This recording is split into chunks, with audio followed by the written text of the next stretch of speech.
Bonjour à tous, bande de grands coquins. Euh, on se retrouve pour une nouvelle vidéo en exclusif de Dans la tête d'un prout. Ça faisait longtemps qu'on ne s'était pas vu. J'étais en vacances, il fait chaud, j'ai la flemme. Mais là, je reviens d'autant plus fort. J'ai vu que vous aviez vraiment beaucoup apprécié la première vidéo théorique sur les KO, mais au point où c'est vraiment, elle a buzzé 10 fois plus que toutes mes autres vidéos. Donc du coup, je vais en refaire une parce que je suis une pute à like, tout simplement. Et du coup, et surtout parce qu'en fait, c'est vrai que c'est intéressant et que c'est bosser les KO avec Issey Meiser plus sérieusement.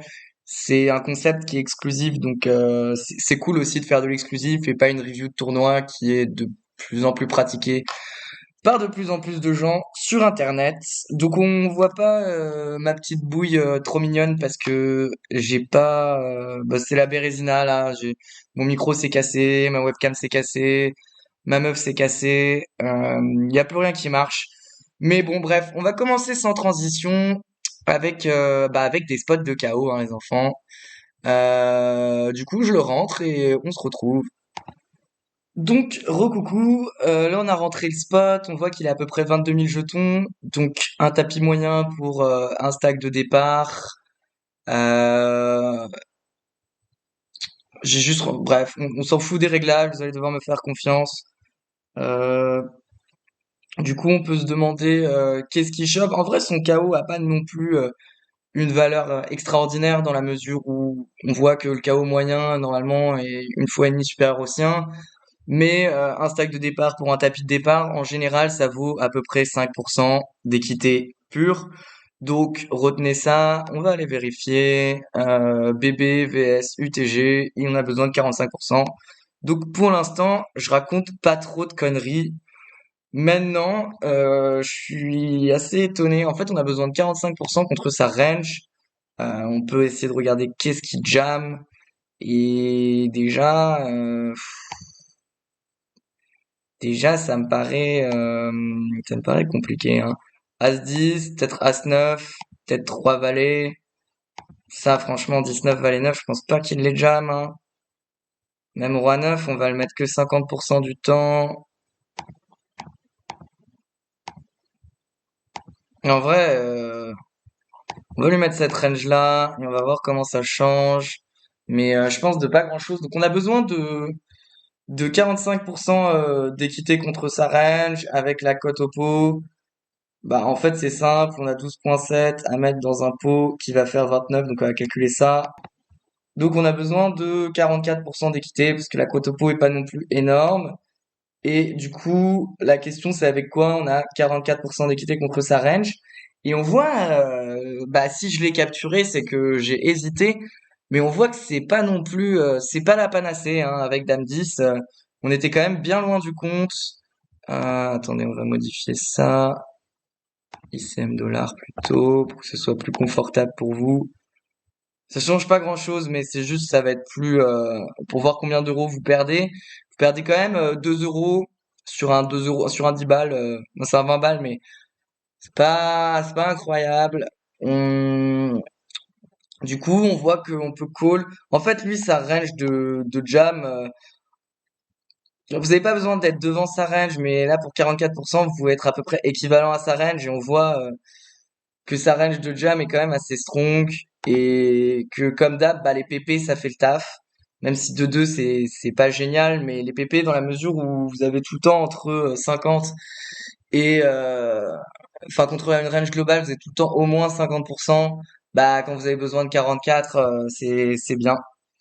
Mais on voit que niveau As-X, on colle les mêmes As que lui colle.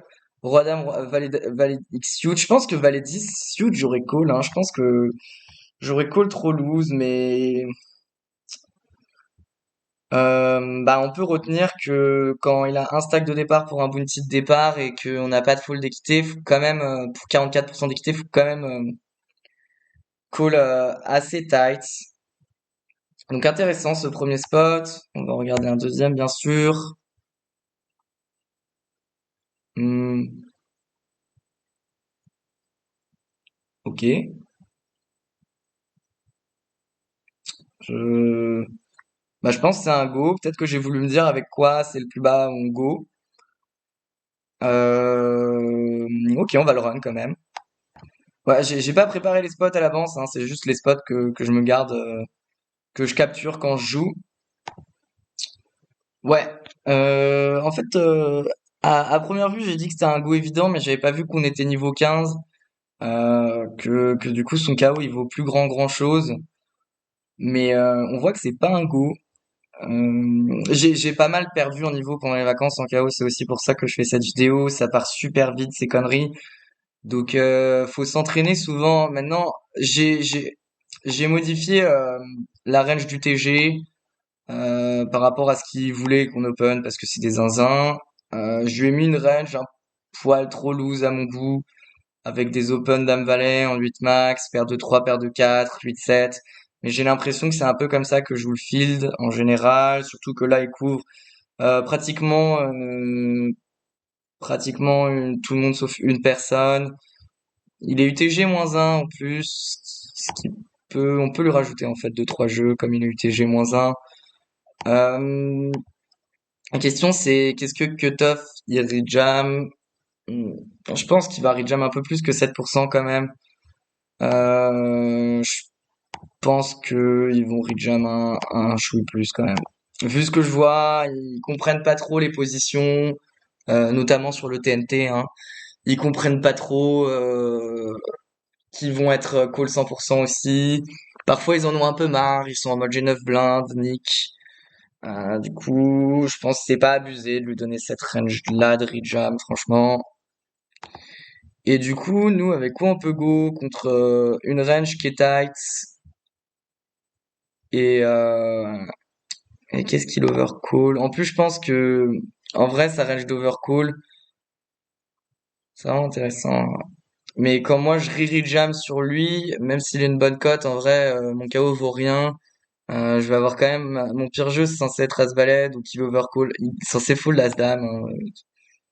Je pense qu'il le fold jamais. Je suis assez étonné qu'il soit censé full l'As-Dame, très sincèrement.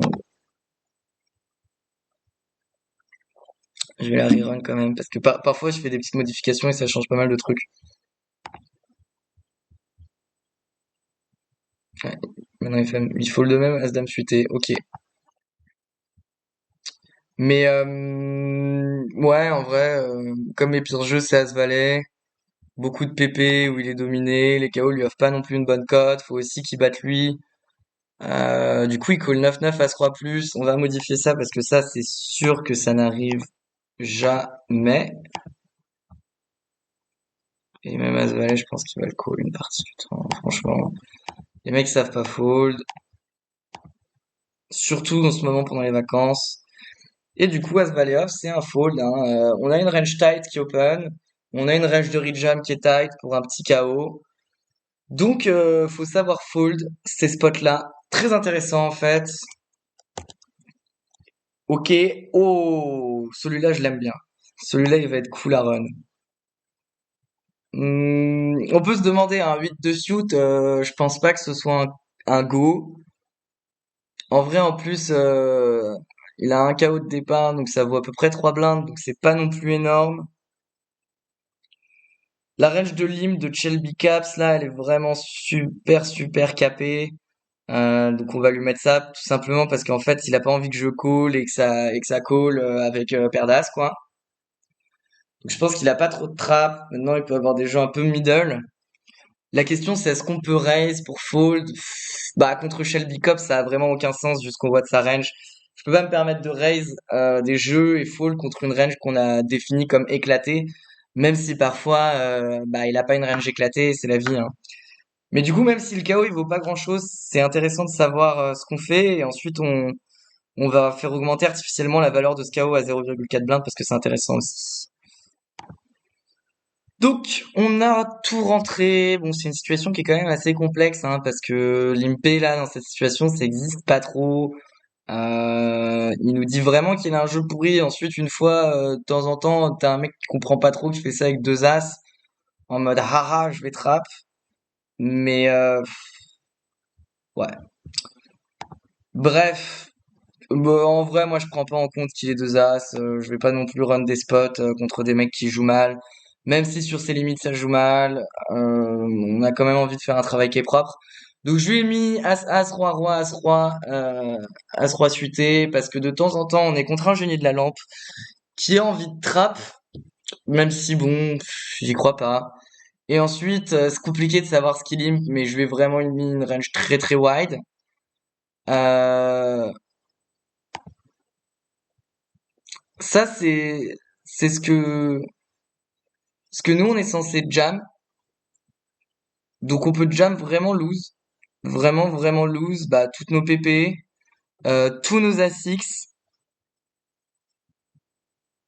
En vrai là en plus, en vrai bon on joue quand même pour 40 blindes, donc c'est beaucoup, surtout sur ce genre de tournoi.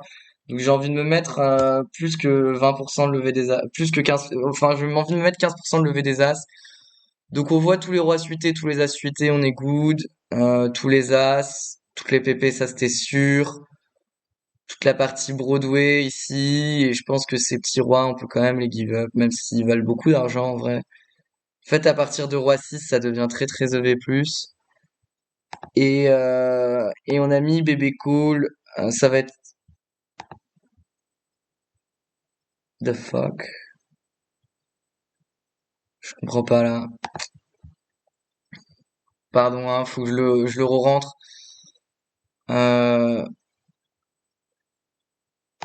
ouais, ok.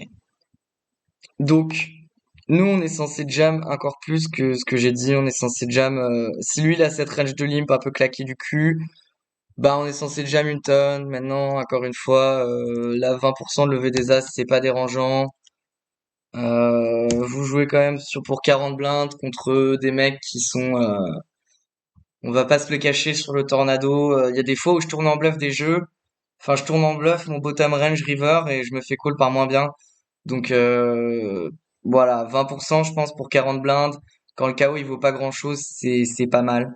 En tout cas, je vais être un peu plus tight que ce qu'ils nous disent. Je vais pas jam 5-3 suité, mais on voit qu'en théorie ça vous fait gagner de l'argent.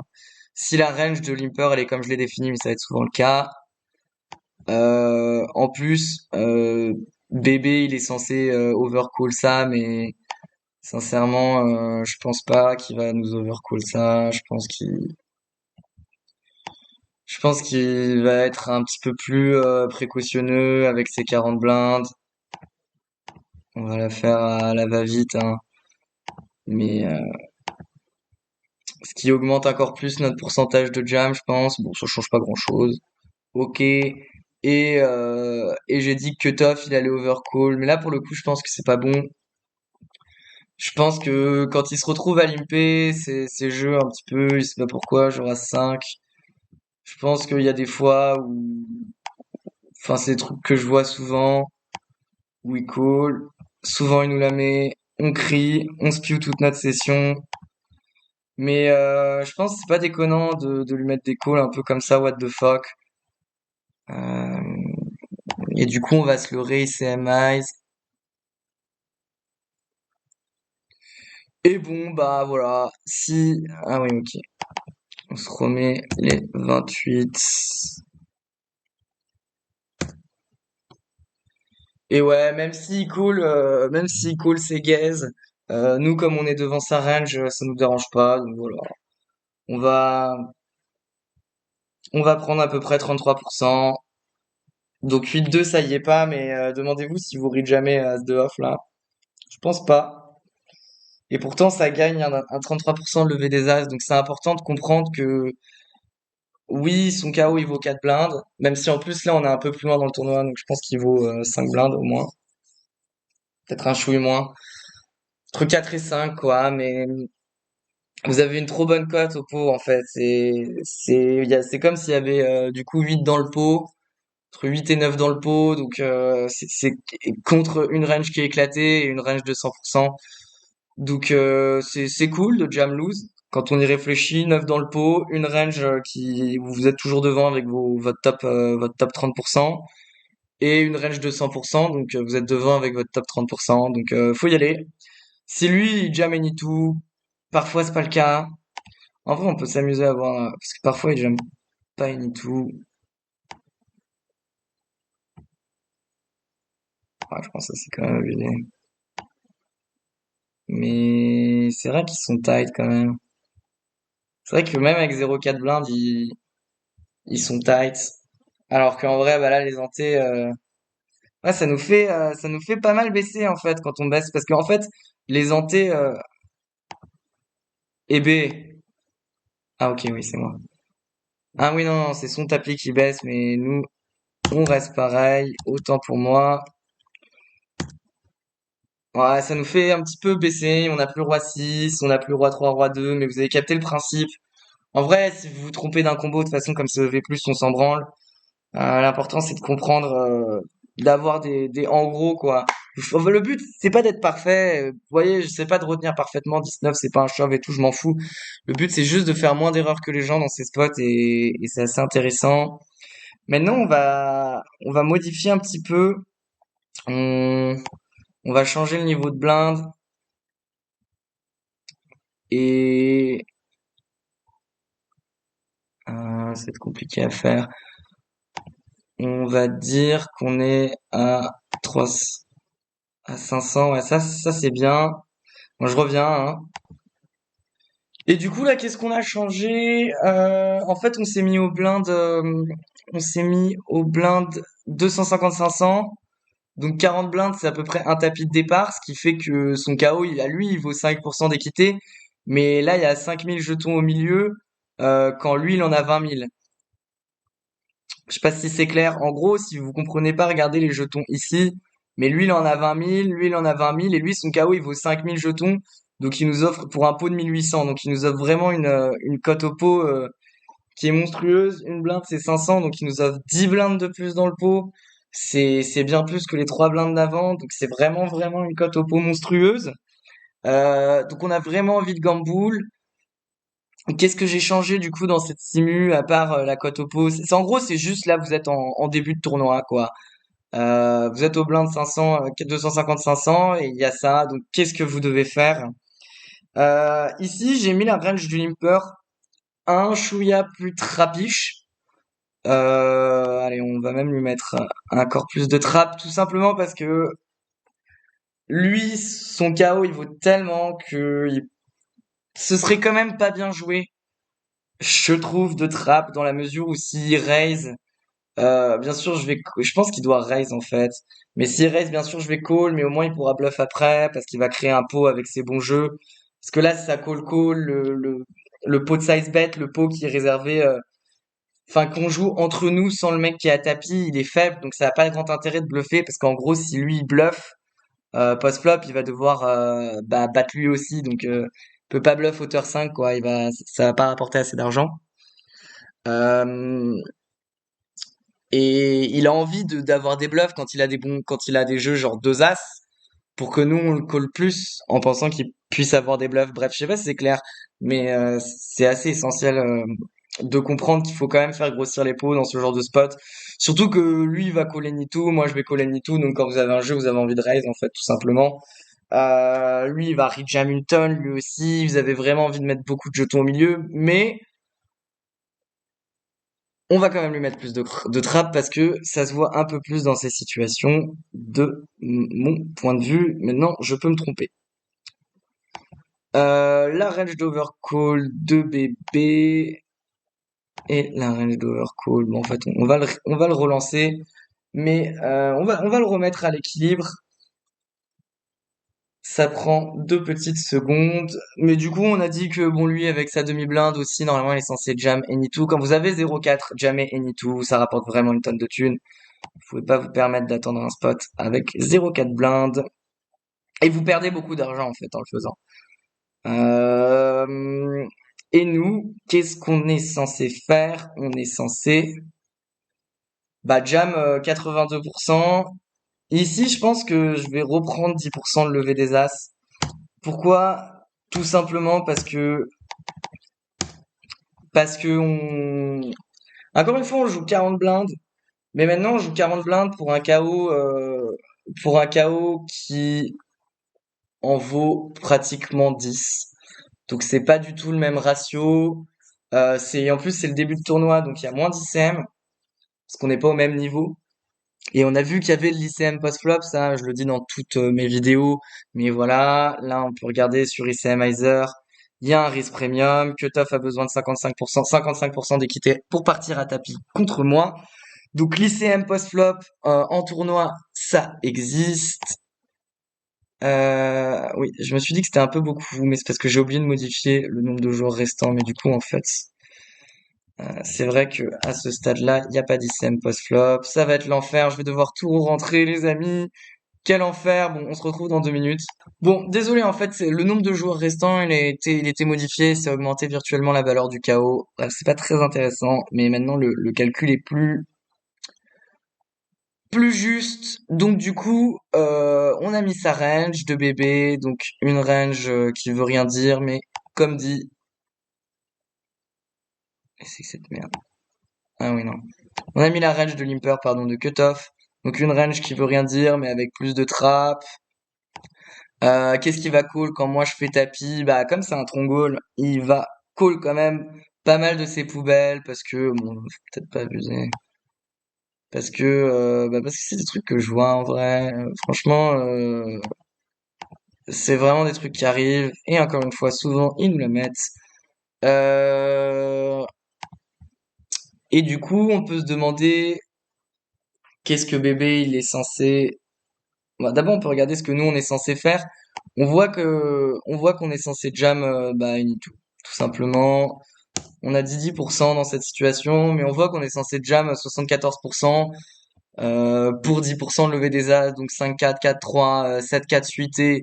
On s'en fout. Et pourtant, on a dit que Toff, il était chaud du col, hein, et franchement, et même s'il commence à complètement péter les plombs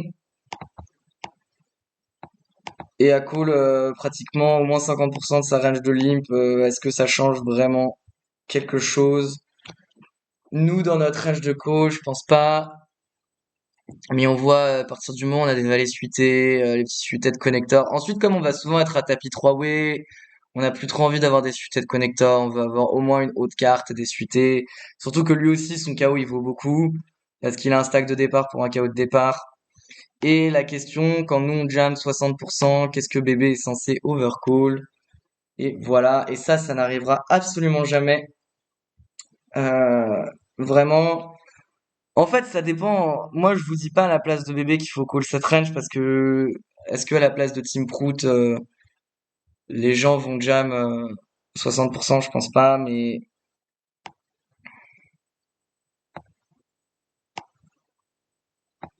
franchement, ouais.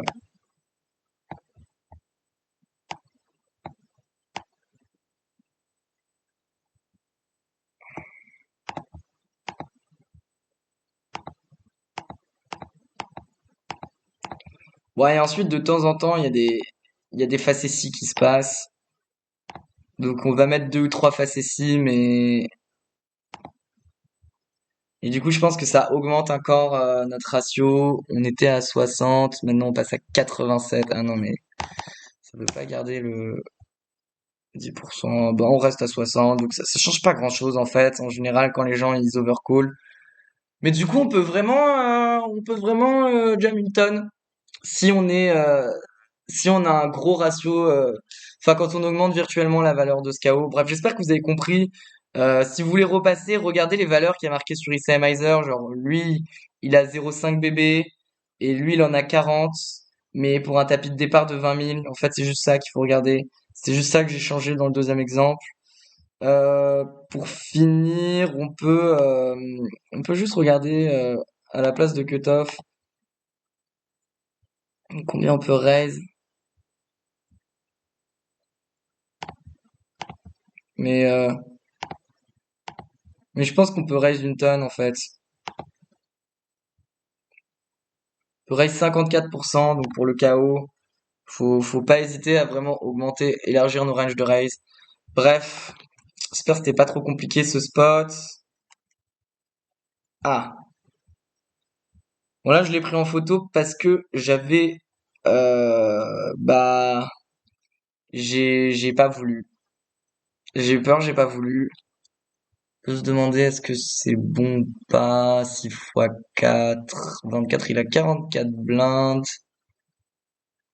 Euh, pour un stack de départ, ça me paraît compliqué là de 3 bet call, mais on peut vérifier. Donc, on a rentré le spot. Il a à peu près 28 000 jetons pour un stack de départ. Donc ça fait un ratio de 0,7. Vous pouvez retenir que 0,7, ça vaut à peu près 4% d'équité. On va vérifier. Bouton vs UTG. Ouais, bon, 4,2% d'équité. Pour l'instant, on est dans les clous.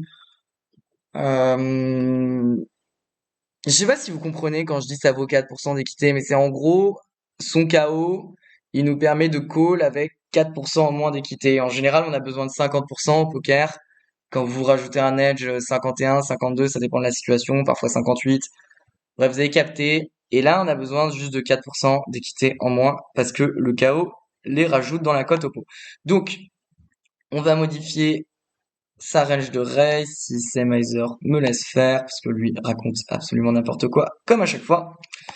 Donc, il est MP, un leak du field en MP, c'est de trop open, 40 deep, notamment les suited connectors. Donc 23%, 7-6, ça me semble good. Je pense qu'en théorie, il est censé open un peu plus quelque chose comme, moi ça il est censé open pour le coup, mais un peu plus comme 22% et souvent ils vont tourner autour de 24, entre 24 et 27. Maintenant, est-ce qu'il est censé s'adapter dans la mesure où il est couvert? Je pense pas, je pense à ce stade pas trop. Mais du coup, il va open à peu près cette range et on peut regarder qu'est-ce que nous on est censé 3 bet call pour ces 4% d'équité. Et on voit que As-Valet, ce n'est pas dedans. Donc, belle initiative, Team Fruit. On peut voir ce que lui rejam. Ouais, en vrai, le seul truc, c'est que je pense pas qu'il va rejam ça. Non, il va pas les full non plus. C'est un peu le problème dans ces spots, c'est que quand il a pas une range de push or fold, c'est pas pareil. Maintenant, quand il call, bref, c'est un peu compliqué à expliquer, mais en gros, je peux pas simuler le fait qu'il va call certaines mains. Et si je le fais trop fold, ça va devenir good parce qu'il part du principe qu'il va overfold. Mais il y a des jeux qui va def, donc c'est assez compliqué à simuler. Mais je pense que le faire jam un tout petit peu plus, ça marche. On va le faire juste jam un tout petit chouille plus. Mais mais on voit que ouais, As-Valet, de toute façon, c'est pas un bon 3 bet call contre sa range de jam qui va être peut-être As-Valet plus, As-Dame plus, paire de 9. On voit qu'on peut go avec les 8 les 9 mais c'est tout et ça rapporte pas beaucoup. Là, le ratio, faut toujours réfléchir comme ça. En gros, là, le ratio KO de départ sur stack de départ, on a dit qu'il avait à peu près 28 000 jetons pour un KO de départ. Donc c'est pas good. Donc vous pouvez pas y aller pour 40 blindes. Donc j'ai eu bien raison de faire pipi culotte. Je me félicite. Et en fait, faut être un peu plus orienté, un peu plus orienté de chip EV. Même As-Valet suit, je pense pas que je veux 3 bet call, Roi Dame suit non plus. Par contre, je vais 3 bet call assez tranquillement les 8 et les 7, simplement pour lui faire fold de l'équité et enfin ça me simplifie un petit peu la vie avec des jeux qui jouent pas non plus excessivement bien post-flop et c'est très OV+, donc je pense que j'aime bien les prendre en fait les PP dans ces spots. Ok, niveau 10, il a 10 blindes, donc niveau 10. Une blinde, c'est 1000, quoi. Donc, il jam un demi-stack de départ. Bah, je pense qu'on a un go assez facile. On voit que j'avais appuyé très fort sur le tapis directement, je pense.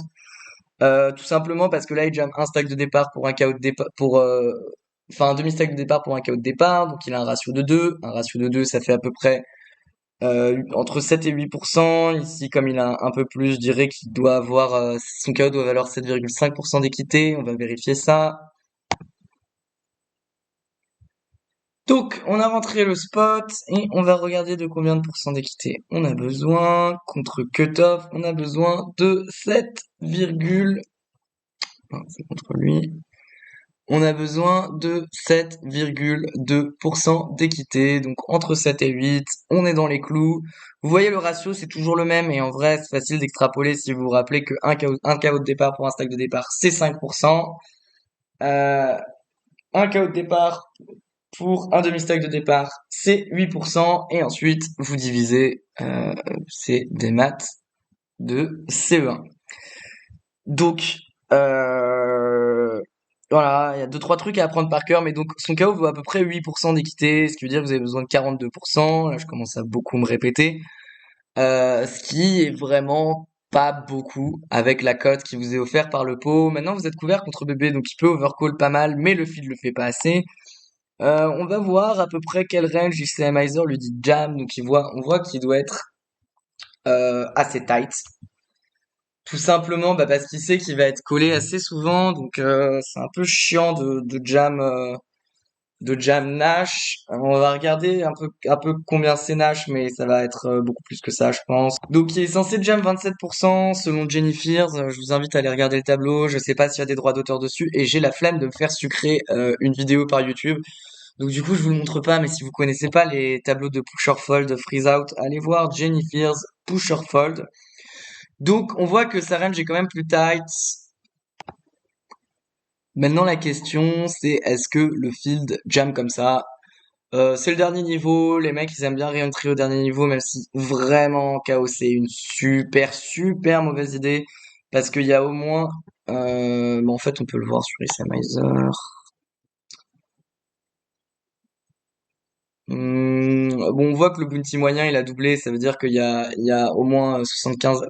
Ouais, c'est compliqué à calculer, mais il y a au moins 50% du price pool bounty qui a disparu. Si ce n'est 75, mais j'ai pas envie de dire une bêtise. Si ce n'est 66, mais j'ai pas envie de dire une bêtise. Mais dites-vous que du coup, le price pool bounty, c'est 50% du price pool total. Donc, il y a au moins 25% du price pool total qui s'est évaporé. Donc déjà, Winamax vous taxe 10%, mais là, en plus, vous perdez 25% en plus des 10%. Donc c'est nul. Plus on a vu que vous pouvez vous faire rejam une tonne en KO, c'est ce que j'arrête pas de vous expliquer dans mes vidéos. Donc dès que vous allez open, vous allez vous faire bully. Donc c'est comme si vous entriez un tournoi volontairement beaucoup trop cher avec de l'ICM sur la gueule. Ça n'a aucun sens. La limite, si vous considérez que vous avez un edge de l'edge, c'est 50 blindes. Et franchement, bon, j'aime pas trop. 40 blindes, c'est non. Et moi, maintenant, je m'impose hmm, niveau 2-3, quoi. Et les 10 balles, genre le ball trap, où ça fait absolument n'importe quoi. 50 blindes, ça va. Mais c'est vraiment ma plus basse limite, donc je vous conseille d'adopter ces bons réflexes. Donc est-ce que lui, il va jam la bonne range? Je pense que les mecs ont quand même tendance à jam un chouilouse. On voit que les 3 et les 4 c'est pas des jams, hein, puisque vous pouvez vous faire call par n'importe quoi.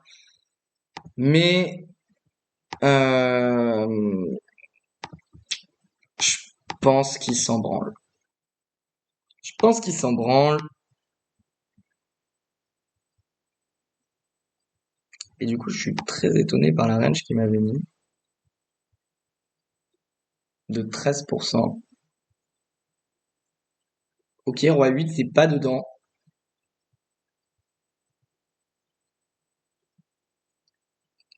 Là, j'avoue que je comprends pas.